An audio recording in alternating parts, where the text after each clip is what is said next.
എല്ലാവർക്കും നമസ്കാരം. Teachers mentors YouTube ചാനലിന്റെ പുതിയൊരു വീഡിയോയിലേക്ക് എല്ലാവർക്കും സ്വാഗതം. ഇന്ന് ഞാൻ നിങ്ങളുടെ മുന്നിൽ എത്തിയിരിക്കുന്നത് 8ാം ക്ലാസ് അടിസ്ഥാന ശാസ്ത്രം 7ാമത്തെ ചാപ്റ്റർ ലോഹങ്ങൾ എന്ന ഭാഗത്ത് നിന്ന് PSC ചോദിക്കാൻ സാധ്യതയുള്ള ഏറ്റവും പ്രധാനപ്പെട്ട കുറച്ച് ചോദ്യങ്ങളുമായിട്ടാണ്.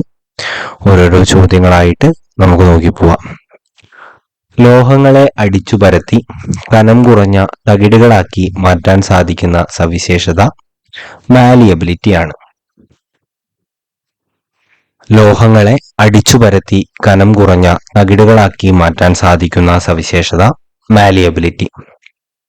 മാലിയബിലിറ്റി ഏറ്റവും കൂടിയ ലോഹം സ്വർണമാണ്.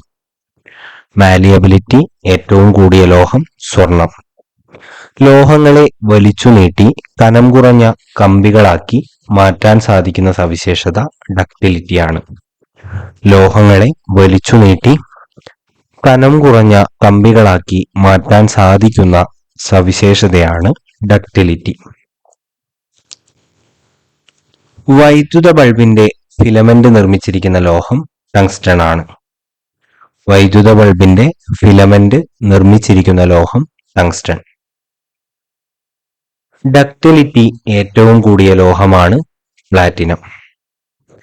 ഡക്റ്റിലിറ്റി ഏറ്റവും കൂടിയ ലോഹം പ്ലാറ്റിനം. കത്തി ഉപയോഗിച്ച് നിഷ്പ്രയാസം മുറിക്കാൻ സാധിക്കുന്ന ലോഹങ്ങൾ അറിയപ്പെടുന്നത് മൃദുലോഹങ്ങൾ എന്നാണ്. കത്തി ഉപയോഗിച്ച് നിഷ്പ്രയാസം മുറിക്കാൻ സാധിക്കുന്ന ലോഹങ്ങൾ അറിയപ്പെടുന്നത് മൃദുലോഹം എന്നാണ്. ലോഹങ്ങൾക്ക് ഉദാഹരണമാണ് ലിഥിയം, സോഡിയം, പൊട്ടാസ്യം എന്നിവ. മൃദുലോഹങ്ങൾക്ക് ഉദാഹരണമാണ് ലിഥിയം, സോഡിയം, പൊട്ടാസ്യം എന്നിവ. ലോഹങ്ങളെ മുറിക്കുമ്പോൾ പുതുതായി രൂപം കൊള്ളുന്ന പ്രതലം തിളക്കമാർന്നതായിരിക്കും. ഈ സവിശേഷത അറിയപ്പെടുന്നത് ലോഹദ്യുതി എന്നാണ്. ലോഹങ്ങളെ മുറിക്കുമ്പോൾ പുതുതായി രൂപം കൊള്ളുന്ന പ്രതലം തിളക്കമാർന്നതായിരിക്കും. ഈ സവിശേഷത അറിയപ്പെടുന്നത് ലോഹദ്യുതി എന്നാണ്. താപം കടത്തിവിടാനുള്ള ലോഹത്തിന്റെ സവിശേഷത അറിയപ്പെടുന്നത് താപചാലകത എന്നാണ്. താപം കടത്തിവിടാനുള്ള ലോഹത്തിന്റെ സവിശേഷത അറിയപ്പെടുന്നത് താപചാലകത എന്നാണ്. താപചാലകത ഏറ്റവും കൂടുതലുള്ള ലോഹം വെള്ളിയാണ്. താപചാലകത ഏറ്റവും കൂടുതലുള്ള ലോഹം വെള്ളി. ഒരു പദാർത്ഥത്തിന് അതിലൂടെ വൈദ്യുതി കടത്തിവിടാനുള്ള കഴിവ് അറിയപ്പെടുന്നത് വൈദ്യുത ചാലകത എന്നാണ്. ഒരു പദാർത്ഥത്തിന് അതിലൂടെ വൈദ്യുതി കടത്തിവിടാനുള്ള കഴിവ് അറിയപ്പെടുന്നത് വൈദ്യുത ചാലകത എന്നാണ്. ലോഹങ്ങളുടെ കൂട്ടത്തിൽ ഏറ്റവും മികച്ച വൈദ്യുത ചാലകതയുള്ള ലോഹം വെള്ളിയാണ്. ലോഹങ്ങളുടെ കൂട്ടത്തിൽ ഏറ്റവും മികച്ച വൈദ്യുത ചാലകതയുള്ള ലോഹം വെള്ളി. വീടുകളിലെ വൈദ്യുത കമ്പികൾ നിർമ്മിച്ചിരിക്കുന്ന ലോഹം കോപ്പറാണ്. വീടുകളിലെ വൈദ്യുത കമ്പികൾ നിർമ്മിച്ചിരിക്കുന്ന ലോഹം കോപ്പർ. വൈദ്യുത തൂണുകളിലെ വൈദ്യുത കമ്പികൾ നിർമ്മിച്ചിരിക്കുന്ന ലോഹം അലൂമിനിയമാണ്. വൈദ്യുത തൂണുകളിലെ വൈദ്യുത കമ്പികൾ നിർമ്മിച്ചിരിക്കുന്ന ലോഹം അലൂമിനിയം. കട്ടിയുള്ള വസ്തു കൊണ്ട് ലോഹത്തിന്റെ പ്രതലത്തിൽ തട്ടുമ്പോൾ ശബ്ദം പുറപ്പെടുവിക്കാനുള്ള ലോഹങ്ങളുടെ കഴിവിനെ സൊണാരിറ്റി എന്നാണ് അറിയപ്പെടുക. കട്ടിയുള്ള വസ്തു കൊണ്ട് ലോഹത്തിന്റെ പ്രതലത്തിൽ തട്ടുമ്പോൾ ശബ്ദം പുറപ്പെടുവിക്കാനുള്ള ലോഹങ്ങളുടെ കഴിവ് അറിയപ്പെടുന്നത് സോണോരിറ്റി എന്നാണ്. താഴ്ന്ന താപനിലയിൽ ഉരുകുന്ന ലോഹങ്ങൾ ഗാലിയം, സീസിയം, മെർക്കുറി. താഴ്ന്ന താപനിലയിൽ ഉരുകുന്ന ലോഹങ്ങൾ ഗാലിയം, സിസിയം, മെർക്കുറി തുടങ്ങിയവയാണ്. സാന്ദ്രത കുറഞ്ഞ ലോഹങ്ങൾക്ക് ഉദാഹരണമാണ് ലിഥിയം, പൊട്ടാസ്യം, സോഡിയം എന്നിവ. സാന്ദ്രത കുറഞ്ഞ ലോഹങ്ങൾക്ക് ഉദാഹരണങ്ങളാണ് ലിഥിയം, പൊട്ടാസ്യം, സോഡിയം എന്നിവ.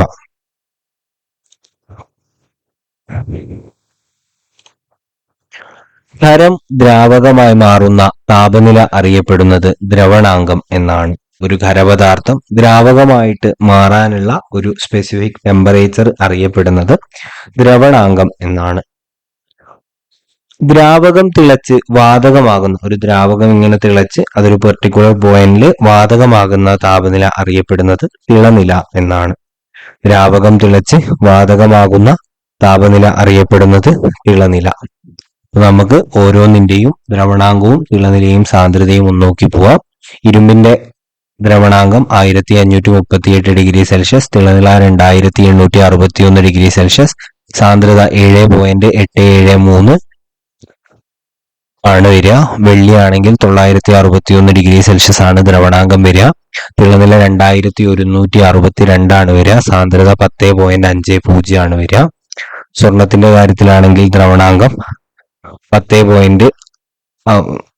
1064 ആണ് വരിക. തിളനില 2836 ഡിഗ്രി സെൽഷ്യസ് ആണ് വരിക. സാന്ദ്രത 19.281 ആണ് വരിക. ടങ്സ്റ്റന്റെ കാര്യം നോക്കുകയാണെങ്കിൽ 3414 ആണ് ദ്രവണാങ്കം വരിക. 5555 ആണ് തിളനില. 19.254 ആണ് സാന്ദ്രത. ദ്രവണാങ്കവും തിളനിലയും ഏറ്റവും കൂടിയത് ഇതിൽ ടങ്സ്റ്റൺ ആണ് എന്ന് നമുക്ക് കാണാൻ പറ്റും. ടൈറ്റാനിയത്തിന്റെ ദ്രവണാങ്കം 1670 ആണ്. തിളനില 3287 ആണ്. സാന്ദ്രത വരുന്നത് 4.508 ആണ്. ഇനി കോപ്പർ നോക്കുകയാണെങ്കിൽ ദ്രവണാങ്കം 1084 ആണ് വരിക. തിളനില 2562 ആണ് വരിക. സാന്ദ്രതയാണെങ്കിൽ 8.933 ആണ് വരിക. ക്രോമിയത്തിന്റെ കാര്യത്തിലാണെങ്കിൽ ദ്രവണാങ്കം 1907 ആണ് വരിക. തിളനില 2671 ആണ്. സാന്ദ്രത 7.194 ആണ് എന്നുള്ളത് കൂടെ ഓർത്തിരിക്കുക. രണ്ടോ അതിലധികമോ ലോഹങ്ങളുടെ ഏകാത്മക ഖരലായനികൾ അറിയപ്പെടുന്നത് ലോഹസങ്കരം എന്നാണ്. രണ്ടോ അതിലധികമോ ലോഹങ്ങളുടെ ഏകാത്മക ഖരലായനികൾ അറിയപ്പെടുന്നത് ലോഹസങ്കരം എന്നാണ്. ബ്രാസിലെ ഘടകലോഹങ്ങൾ കോപ്പറും സിങ്കുമാണ്. പിച്ചളയാണ് നമ്മൾ ബ്രാസ് എന്ന് പറയാം. ബ്രാസിലെ ഘടകലോഹങ്ങൾ ഏതൊക്കെയാണ് എന്ന് ചോദിച്ചിട്ടുണ്ടെങ്കിൽ കോപ്പറും സിങ്കുമാണ്. കോപ്പർ, ടിൻ എന്നിവ ഏത് ലോഹസങ്കരത്തിന്റെ ഘടകങ്ങളാണ് എന്ന് ചോദിച്ചാൽ ബ്രോൺസിന്റെ ഘടകങ്ങളാണ്. കോപ്പർ, ടിന്ന് എന്നിവ ഏത് ലോഹസങ്കരത്തിന്റെ ഘടകങ്ങളാണ്? ബ്രോൺസിന്റെ ഘടകങ്ങളാണ്. നിക്രോമിൽ അടങ്ങിയിരിക്കുന്ന ഘടകലോഹങ്ങളാണ് നിക്കൽ, ക്രോമിയം, അയൺ എന്നിവ. നിക്രോം എന്ന് പറയുമ്പോൾ തന്നെ അതിൽ നിന്ന് നിക്കലും കിട്ടി, ക്രോമിയം കിട്ടി, അതിന്റെ കൂടെ അയണും കൂടെ ഒന്ന് ഓർത്തിരിക്കുക. നിക്കൽ, ക്രോമിയം, അയൺ എന്നിവയാണ് നിക്രോമിൽ അടങ്ങിയിട്ടുള്ള ഘടകലോഹങ്ങൾ എന്ന് പറയുന്നത്. അൽനിക്കോയിൽ അടങ്ങിയിരിക്കുന്ന ഘടകലോഹങ്ങൾ ഏതൊക്കെയാണെന്ന് ചോദിച്ചാൽ അയൺ ഉണ്ട്, അലൂമിനിയം ഉണ്ട്, കൊബാൾട്ട് ഉണ്ട്, നിക്കൽ ഉണ്ട്. അലൂമിനിയം കിട്ടി, നീല് നിക്കല് കിട്ടി, കോയില് കൊബാൾട്ട് കിട്ടി, അതിന്റെ കൂടെ അയണും കൂടെ ഉണ്ട് എന്നുള്ളത് ഓർത്തിരിക്കുക. സ്റ്റെയിൻലെസ് സ്റ്റീലിൽ വളരെ കുറഞ്ഞ അളവിൽ അടങ്ങിയിരിക്കുന്ന അലോഹ മൂലകങ്ങളാണ് കാർബണും സിലിക്കണും. സ്റ്റെയിൻലെസ് സ്റ്റീലിൽ വളരെ കുറഞ്ഞ അളവിൽ അടങ്ങിയിരിക്കുന്ന അലോഹ മൂലകങ്ങളാണ് കാർബണും സിലിക്കണും എന്നുള്ളത് ഓർത്തിരിക്കുക. ചില ലോഹങ്ങൾ അനുകൂല സാഹചര്യങ്ങളിൽ ജലവുമായി പ്രവർത്തിച്ചുണ്ടാകുന്ന വാതകമാണ് ഹൈഡ്രജൻ. ചില ലോഹങ്ങൾ അനുകൂല സാഹചര്യങ്ങളിൽ ജലവുമായി പ്രവർത്തിച്ചുണ്ടാകുന്ന വാതകമാണ് ഹൈഡ്രജൻ. ഭൂവൽക്കത്തിൽ കാണപ്പെടുന്ന ലോഹാംശം അടങ്ങിയ പ്രകൃതിജന്യ വസ്തുക്കൾ അറിയപ്പെടുന്നത് ധാതുക്കൾ എന്നാണ്. ഭൂവൽക്കത്തിൽ കാണപ്പെടുന്ന ലോഹാംശം അടങ്ങിയ പ്രകൃതിജന്യ വസ്തുക്കൾ അറിയപ്പെടുന്നത് ധാതുക്കൾ എന്നാണ്. സ്വതന്ത്ര രൂപത്തിൽ കാണപ്പെടുന്ന ഒരു ലോഹം ഏതാണ് എന്ന് ചോദിച്ചിട്ടുണ്ടെങ്കിൽ സ്വർണമാണ്. സ്വതന്ത്ര രൂപത്തിൽ കാണപ്പെടുന്ന ഒരു ലോഹം സ്വർണം. ഭൂവൽക്കത്തിൽ ഏറ്റവും കൂടുതൽ കാണപ്പെടുന്ന ലോഹം അലൂമിനിയമാണ്. ഭൂവൽക്കത്തിൽ ഏറ്റവും കൂടുതൽ കാണപ്പെടുന്ന ലോഹം അലൂമിനിയം. ഭൂവൽക്കത്തിൽ ഏറ്റവും കൂടുതൽ കാണപ്പെടുന്ന ലോഹം അലൂമിനിയമാണ്.